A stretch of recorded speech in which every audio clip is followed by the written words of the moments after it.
Eh ano pa kailan mo kung nakikipag-inuman ako sa mga barkada ko? Kahit umagahin ako dyan, wala kang magagawa.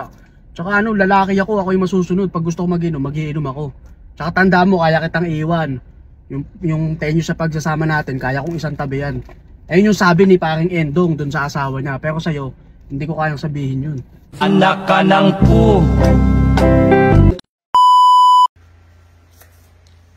Alam mo, paminsan-minsan dapat binababa mo din yung pride mo.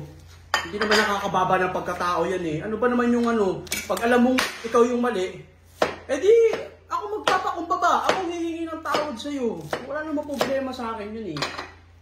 Hindi na para palakihin pa yung away. Gusto mo ng ice cream? Anak ka ng pu. Huwag mo ako simulan ha. Hindi mo ako madadaan sa ano, ganyang titig mo. Ano kinakagalit mo? Makalat yung bahay? Ha? Bakit? Ako naman maglilinis niyan eh. Wala namang problema sa akin yun eh. Ano, magpahinga ka lang dyan. Ako na bahala. Gusto mong tinapay? Anak ka ng pu.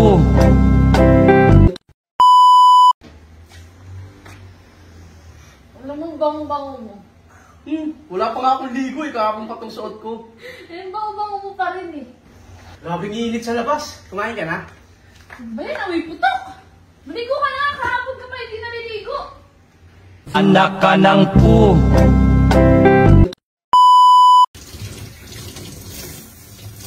May, Oh, ano ba tong ano, caption mo sa picture natin? ano?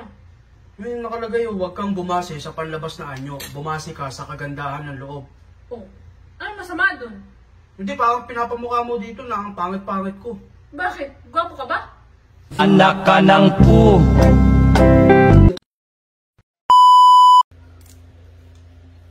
May, alam mo, napansin ko lang, sa tagal nating nagsasama, parang bilang lang yung beses na ano, pinost mo ako na magkasama tayo.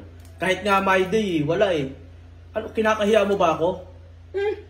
Oo, tsura mo. Anak ka ng pu.